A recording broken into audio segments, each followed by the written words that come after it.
कि आपने खुद इकोनॉमी की बात छेड़ दी है, तो क्या केंद्र से जीएसटी का पैसा या कोई स्पेशल पैकेज जिसके बारे में बीच बीच में जिक्र हुआ लेकिन ना खुल के कभी आपने कहा ना केंद्र की सरकार की तरफ से कोई इस तरीके की बात हुई, आपने उसकी मांग नहीं की क्या? अंकित भी सवाल पूछ रहे हैं, अंकित पूछिए। इसके साथ साथ अरविंद जी, जो आप कह रहे थे कि जैसे आप सहमत नहीं हैं, जो केंद्र का क्राइटेरिया है रेड डिस्ट्रिक्ट्स का, दिल्ली के पूरे 11 के 11 डिस्ट्रिक्ट रेड में हैं, आपको लगता है कि शायद थोड़ा सा राज्यों को और फ्रीडम देनी चाहिए कि वो किस तरीके से इन पैरामीटर्स पे काम करें? केंद्र एक ओवरव्यू रखे, लेकिन जो राज्य हैं जो इस समय कोरोना की लड़ाई में सबसे अग्रणी हैं, उन राज्यों को खुद थोड़ी सी फ्रीडम मिल जानी चाहिए कि आप तय कर लीजिए कि आपको किस तरीके से इंप्लीमेंट करना है इसको।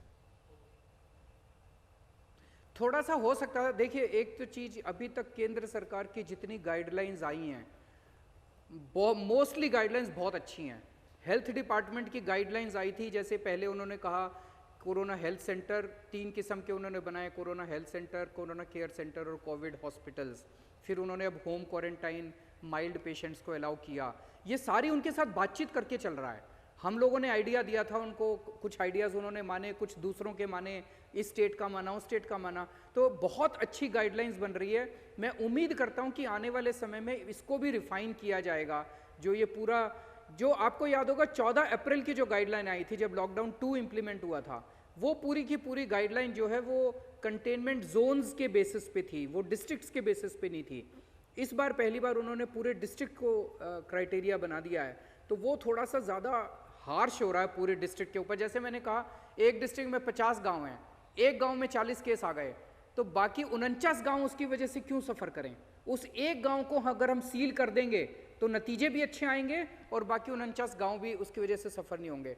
उसी तरह से अगर दिल्ली में जो कुछ कंटेनमेंट जोन्स हैं उनके अंदर, मैं जैसे एक एनालिसिस कर रहा था, हमारे केवल 3 कंटेनमेंट जोन्स में 60% डेथ हैं। आप यकीन कर सकते हो, दिल्ली के केवल 3 कंटेनमेंट जोन्स में 60% डेथ हैं। तो उसके ऊपर ज़्यादा ध्यान देने की ज़रूरत है ना। उसकी वजह से पूरी दिल्ली को सील करने से पूरी दिल्ली की अर्थव्यवस्था गड़बड़ा जाती है। और अब समय आ गया अपनी अर्थव्यवस्था को खोलने का। केंद्र सरकार ने बहुत शानदार काम किया 2 महीने तक, ये जो लॉकडाउन चला है अभी तक का। अब अर्थव्यवस्था को खोल के पूरे देश की, अब समय ये है कि हम ये देखें कौन कौन से स्टेट्स तैयार हैं। अब हमें ये नहीं देखना किसमें कितने केस आ गए, हमें ये देखना है कि कौन कौन से स्टेट्स कोरोना से डील करने के लिए तैयार हैं। इन्होंने अपने अस्पतालों का इंतजाम कर लिया, इनके पास पीपी किट्स हैं, इनके पास टेस्टिंग किट्स हैं, इन्होंने सारी व्यवस्था कर ली। अगर कल को केस बढ़ गए तो क्या ये तैयार हैं? ये तैयारियां देख के केंद्र सरकार एक एक स्टेट को खोलती जाए और डिसाइड करती जाए, भाई अब ये तैयार हैं, कल को थोड़े बहुत केस बढ़ भी गए तो ये अपना डील कर लेंगे।